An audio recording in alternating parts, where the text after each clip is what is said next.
ஒரு மாதம் முன்னாடி பேசிட்டு இறங்குறேன். ஆடியன்ஸ்லேருந்து ஒருத்தர் வந்து, சார் நல்லா பேசுனீங்கன்னாரு. எப்பவுமே சொல்லுவாங்க, சில பேர் வந்து சொல்லுவாங்க, ரொம்ப நன்றி சார்ண்ணே. அவர் வரும்போதே நான் பார்த்தேன். அதுவும் ஒரு எக்ஸிபிஷன் தான். வரும்போது இவ்வளோ பெரிய பாப்கார்ன் பேக்கெட்டோடு வந்தார். 2வது வரிசையில் ஓரம் உட்காந்தார். நான் கவனித்தேன். நான் பேசி ஒரு அரை ஹவர் கழிச்சு தான் வந்தார். வந்து அவர் கவனிச்சாரான்னு தெரியல, அந்த பாப்கார்ன் பேக்கெட்டை கடன்னு சாப்பிட்டு இருந்தார். நமக்கு பேசிய நேரத்தில் பசி எடுத்தது. அவரை பார்த்துனே தான் பேசினேன். முடிஞ்சவுடனே அவர் வந்து, சார் ரொம்ப நல்லா பேசுனீங்கன்னாரு. ரொம்ப தேங்க்ஸ் சார்ண்ணே. ஆனால் உங்ககிட்ட ஒரு கேள்வி கேட்கணும் சார் அப்படின்னாரு. என்னங்க என்ன? அது ஏன் எப்போவுமே லேடிஸை தாக்கியே பேசுகிறீங்க அப்படின்னாரு. நான் சொன்னேன், அப்படிலாம் இல்லை சார், தலைப்பு அந்த மாதிரி தான். இப்போ குடும்ப வெற்றிக்கு காரணம் கணவனா மனைவியா அப்படின்னு ஒரு தலைப்புனா நான் கணவனேன்னு தான் பேசணும். இப்போ நான் அந்த மாதிரி பேசும்போது நம்ம சாந்தமணி அக்கா எதிர் சைடில் போட்டு வாங்குவாங்கன்னு வாங்குவாங்க ஆம்பளைங்கள. அவருக்கு அதெல்லாம் கண்ணுக்கு தெரியல, என்ன பிடிச்சிக்கிட்டாரு. நீங்கள் ஏன் லேடிஸை கிண்டல் பண்ணுறீங்க அப்படின்னாரு. நான் சொன்னேன், இல்லை சார், தலைப்பு அந்த மாதிரி தானே, கணவனா மனைவியானா நம்ம கணவனுக்காக தானே சார் பேசணும், உங்களுக்கும் சேர்த்து தான் சார் நான் பேசுகிறேன்னு சொல்கிறேன் அப்படின்னு சொல்கிறாரு. அப்படின்னா உங்களுக்கு தலைப்பு மனைவியான்னு கூப்பிட்டா பேசுவீங்களா அப்படின்னாரு. நான் அதெல்லாம் பேசுவேன் சார். அது எப்படி என்ன சார், ஆர்கனைசர் சொல்கிறாருன்னா நான் பேசுவேன் அப்படின்னேன். ஏன் அப்படின்னாரு. இல்லை சார், ஆர்கனைசர் தானே சார் எனக்கு பேமெண்ட் தராருன்னு. அவர் ஒரு கேள்வி கேட்டாருங்க. அப்போ துட்டு கொடுத்தா நீ என்ன ஒன்றாலும் பேசுவேன் அப்படின்னாரு. உனக்குன்னு ஒரு கொள்கையே இல்லையான்னு. எனக்கு எதுக்குங்க கொள்கை? இல்லை, இந்த மாதிரி இருக்காங்க சில பேர். கேட்கணுமேனு எதாவது கேட்பாங்க. சார் பட்டிமன்றம் பேசுகிறீங்களே, உங்கள் அப்பாவும் பட்டிமன்றம் பேசுவாரான்னு. அவர் என்ன நினச்சின்னுக்கிறாரு, இந்த டாக்டர் பையன் டாக்டரு, இன்ஜினியர் பையன் இன்ஜினியரு, அதே மாதிரி பட்டிமன்றம் பேசுகிறவரோட பையன் இவன் நினச்சின்னு இருக்கார். நான் சொன்னேன், நாங்கள் என்ன சித்த வைத்தியமாக பார்க்குறோம்? பாட்டனார் முப்பாட்டனார் எல்லாரையும் வச்சுக்கிட்டு நான் தான் ஏதோ பேசுகிறேங்கன்னு. அந்த மாதிரி ஆடியன்ஸும் பயம். சார், எனக்கு தெரிஞ்ச ஒரு பேச்சாளர், எனக்கு கொஞ்சம் ஃப்ரெண்டு, அவர் பேசி நின்றுருக்காரு, முடிச்சிட்டாரு. ஆர்கனைசர் வந்து அவருக்கு நன்றி சொல்லி ஒரு கவரம் கொடுத்துட்டாரு. இவர் இறங்க போகிறாரு. அந்த நேரத்தில் பார்க்குறாரு, அங்கே ஒரு 7-8 பேர் டவல் வச்சுக்கிட்டு வந்து கேட்குற ரசிகர்கள்கிட்ட நிதி திரட்டுறான். நம்ம பேச்சாளர் சும்மா இருக்கணும், இறங்கிடலாம்ல. அந்த ஆர்கனைசரை கூப்பிட்டு, என்ன காசெல்லாம் கலெக்ஷன் பண்ணுறீங்க அப்படின்னு. அந்த ஆர்கனைசர் சொன்னாராம், இல்லை சார், ஒரு நல்ல விஷயத்துக்காக காசு வாங்குகிறோம், நீங்கள் கிளம்புங்க சார். நான் இல்லை இல்லை இல்லை, என்ன நீங்கள் நல்ல விஷயம்னு சொல்கிறீங்க, நானும் பார்ட்டிசிபேட் பண்ணுறேன், நானும் ஏதாவது என்னால் முடிஞ்ச அளவுக்கு டொனேஷன் தரேன், என்ன நல்ல விஷயம் அப்படின்னா. இல்லை சார், எவ்வளோ செலவானாலும் பரவாயில்ல, அடுத்த வருஷம் ஒரு நல்ல பேச்சாளரை கூப்பிடலான்னு இருக்கோம், அதுக்காக தான் கலெக்ஷன்னு. நான் தான் இதுக்கு தேவையா? அதனால் என்ன எப்போ நடக்கும்னு தெரியாது. இன்றைக்கி எல்லோரும் இவ்வளோ பேர் வந்திருக்கீங்க, ஆனால் எத்தனை பேர் உண்மையிலேயே புத்தகம் வாங்கியிருக்கீங்கன்னு தெரியல. எனக்கு தெரிஞ்ச ஒரு தம்பி சொன்னார், சார் புக் ஃபேர் போனேன், விலைலாம் ரொம்ப ஜாஸ்தி ஆகிடுச்சுன்னாரு. நான் சொன்னேன் உடனே, இல்லைடா பேப்பர் விலைலாம் ஜாஸ்தி ஆகிடுச்சுல, அதனால் புக்கு யார் சார் வாங்கினது? பஜ்ஜி போன வருஷம் விலை வேறு, இந்த வருஷம் அவன் பஜ்ஜி சாப்பிட்றதுக்கு வந்திருக்கான். புத்தகம் வாங்குவது என்பது செலவு அல்ல, அது வரவு. தயவு செஞ்சு ஒரு 100 ரூபாய்க்காவது ஒரு புக்கு வாங்குங்க, படிங்க. படிச்சுட்டு திருப்பி ஒரு 3 மாதம் கழித்து அதை படிக்க முடியுமான்னு பாருங்கள். இல்லையா, உங்கள் நண்பர்களுக்கு யாருக்காவது ஒரு விழான்னு வச்சுப்போமே, பிறந்த நாள் விழா இல்லை திருமண நாள் விழா, ப்ரெசென்ட் பண்ணிவிடுங்க. அது ஒரு நல்ல பழக்கம். அந்த புக்கை அவர் ஒன்றும் வச்சுருக்க போகிறதில்ல. இல்லை, இது மாதிரி தான் சார். நம்ம வீட்டில் யாராவது நவராத்திரிக்கு ப்ளவுஸ் யாராவது கொடுத்தா நம்ம தைக்கிறோம், வச்சுப்போம். ஏன், நம்ம வீட்டு நவராத்திரிக்கு அவங்களுக்கு திருப்பி கொடுக்குறதுக்கு. என் வீட்டில் 70 ப்ளவுஸ் பிட்டு இருக்குது, வருஷம் ரவுண்ட்லேயே இருக்கும். அந்த மாதிரி தான் புத்தகத்தையும் அந்த மாதிரி பழக்குங்க. யாராவது 5 பேர் புத்தகம் படித்தாலும் அந்த எழுத்தாளருக்கு வெற்றி, அவ்வளோதான். ஆக புத்தகத்தை வாங்குகிற ஒரு பழக்கம் உங்கள் குழந்தைங்களுக்கு வாங்கி கொடுங்க. புத்தகத்தை வாங்குகிற பழக்கம் கண்டிப்பாக வேணும். இந்த இன்றைக்கி ஒரு தலைப்பு எனக்கு கொடுத்துருக்காங்க, வள்ளுவர் வழியினிலேன்னு. எனக்கு ரொம்ப ஆச்சரியமாக இருந்தது. எனக்கு தலைப்பு கொடுத்துட்ருக்காங்க அந்த மாதிரி தலைப்பு. அக்காவுக்கு சிரிப்பும் சிந்தனையும்னு. நகைச்சுவையில் பேசுகிறதுல ஆண்கள் பேசிடலாம், ஆனால் பெண்கள் நகைச்சுவையாக பேசுதுன்றது ரொம்ப டஃப்பு. ஆனால் கோவை சாந்தாமணி அவர்கள் அதில் ரொம்ப ரொம்ப அற்புதமாக நகைச்சுவையாக பேசுறதுல கோவை சாந்தாமணி இன்றைக்கி பேச்சாளர்களிலே முதன்மையாக இருக்கிறார். அவருடன் சேர்ந்து பேசுவது எனக்கு ரொம்ப மகிழ்ச்சி. அந்த அக்கா பேசும்போது பாருங்கள், இதில் வள்ளுவன் வழியிலே நம்ம என்னங்க பேசுறதுன்னு நினச்சேன். ஏன்னா நிறைய பேர் கேள்விப்பட்டிருப்பீங்க, இந்த 50 வயசு தாண்டவங்களுக்கு தெரியும். திருக்குறள் முனுசாமின்னு ஒருத்தர் இருந்தார், திருக்குறளார்னு பேர். பெரிய தமிழறிஞர், அத்தாரிட்டி ஆஃப் திருக்குறள். அவர் என்கிட்ட ஒரு வாட்டி சொல்லியிருக்கார், தம்பி திருக்குறள் பேசினா கூட்டம் வராது, இதே நீ ராமாயணம் சொல்லு மகாபாரதம் சொல்லு கூட்டம் நிறைய வரும். அது ஏன்னா மகாபாரதமும் ராமாயணமும் இன்னொருத்தன் கதை, சரியா? நம்ம ஜனங்களுக்கு அடுத்தவன் கதையை கேட்கறதுக்கு ரொம்ப ஆசை எப்பவுமே. திருக்குறளுக்கு வரமாட்டான். ஏன்? அது கூட பாரு, கிராமத்துலலாம் மகாபாரதம்னா நல்லா கேட்க வருவாங்க. ஏன்னா நிலத்தகராறு, வரப்பு தகராறு, வாய்க்கால் தகராறு இதெல்லாம் கிராமத்தில் இருக்கிறது. மகாபாரதம் அதான். சிட்டியிலலாம் ராமாயணம் கேட்க வருவான். என்ன? அடுத்தவன் ஒய்ஃபை பார்க்குறது. அதனால் ராமாயணம் சிட்டியில் கேட்பான். திருக்குறள் சொன்னால் ஒருத்தனும் வரமாட்டான். ஏன்னா திருக்குறளில் நீ ஒழுங்காயிரு, நீ பொய் சொல்லாதே நம்மளை பார்த்து கேட்குறது. அதனால் அவன் வரமாட்டான்னு சொல்லியிருக்காரு. ஆனால் இன்றைக்கி அவர் இல்லை. உண்மையிலேயே வள்ளுவர் வழியிலேன்னு கேட்கறதுக்கு கூட இவ்வளோ பேர் வந்திருக்குது. உண்மையிலேயே எனக்கு ரொம்ப பெரிய மகிழ்ச்சி. உங்களுக்கு என்னுடைய நன்றியை தெரிவித்துக் கொள்கிறேன். ரொம்ப பெரிய விஷயம் சார். படைப்பாளி எந்த படைப்பாளியாக இருந்தாலும் சரி, தான் காணுகிற எதை பார்க்குறானோ அதை வச்சு தான் கற்பனையை சேர்த்து பண்ண முடியும். இப்போ கம்பன் ராமாயணத்தை எழுதும்போது கதை அயோத்தி இல்லை, கம்பன் அவ்வளோ தூரம் போனதில்லை. ஆனால் அவன் எழுதும்போது என்னென்னா சரையு நதின்னு எழுதுகிறான். சரையு நதி பார்த்துதான் இல்லை இவன். ஆனால் கம்பன் காவிரியை பார்த்துருக்கிறான். ஆக காவிரியை பார்த்து அதிலிருந்து எடுத்து தான் தாய்மொழி அன்னது சரையு நதி அப்படிலாம் சரையு நதியை பாராட்டுவான்.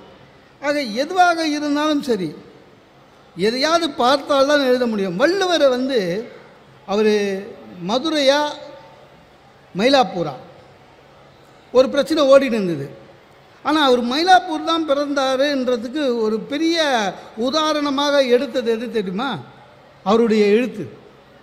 பீலிப்பை சாகாடும் அச்சுறும் அற்பண்டம் சால மிகுத்து பெறின். ஒன்றும் இல்லைங்க, மயில் தோகை எடை இல்லாதது. ஆனால் அதையே அளவுக்கு அதிகமாக வண்டியில் ஏற்றினா முறிஞ்சிரும். இது எப்படி அவருக்கு தெரியும்? பார்த்துருக்கார். அப்போல்லாம் சென்னைன்றதுங்க வெறும் 4 ஊர் தான்.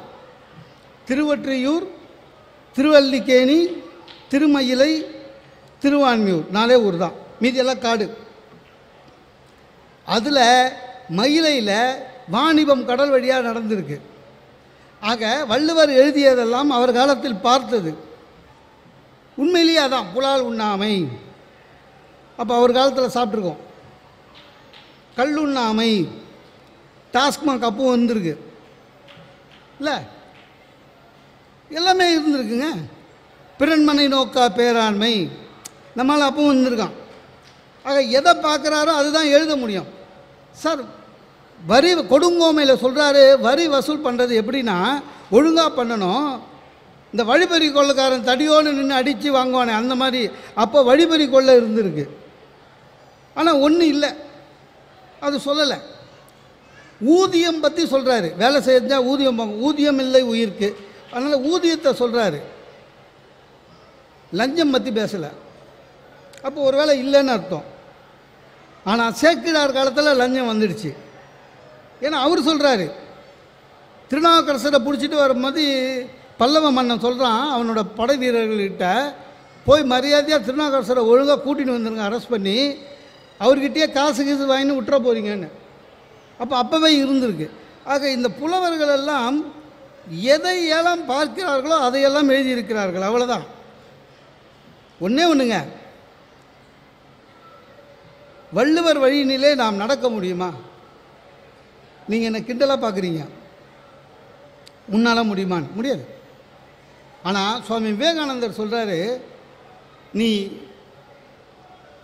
நிறைய விஷயம், நல்ல விஷயம் இருக்குது, நீ என்ன பண்ணுற, ஏதாவது ஒன்று எடுத்துக்கோ, ஒன்றே எடுத்துக்கோ, அதில் தெளிவார், அதுதான் உன்னுடைய பெரிய வெற்றி. நம்மளால் முடியுமானா, நான் ஒரு வருஷம் ஜனவரி மாதம் நினச்சேங்க, என்ன நம்மளால் மீதிலாம் முடியாது. அது வள்ளுவர் பொய் சொல்லக்கூடாதுன்னு சொல்கிறாரு. நம்ம பாருங்களேன், பொய் சொல்கிறதே தப்பு இல்லைன்ற அளவில் இருக்கும் இல்லை? என்ன பொய் சொல்கிற, நான் பொய் தானே சொன்னேன், கொலையாக பண்ணிட்டோம் அப்படின்றான். அப்போ பொய் சொல்கிறது தப்பு இல்லைன்ற லெவலில் இருக்கும். நம்ம இன்றைக்கி ஆஃபீஸில், வீட்டில், எல்லா இடத்துலையுமே பொய் சகஜமாகிடுச்சு.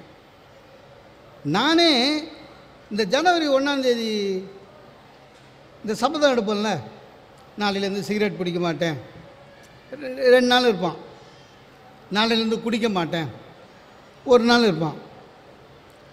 அந்த மாதிரி நம்ம ஒன்று செய்யலாம். ஒன்றும் இல்லை,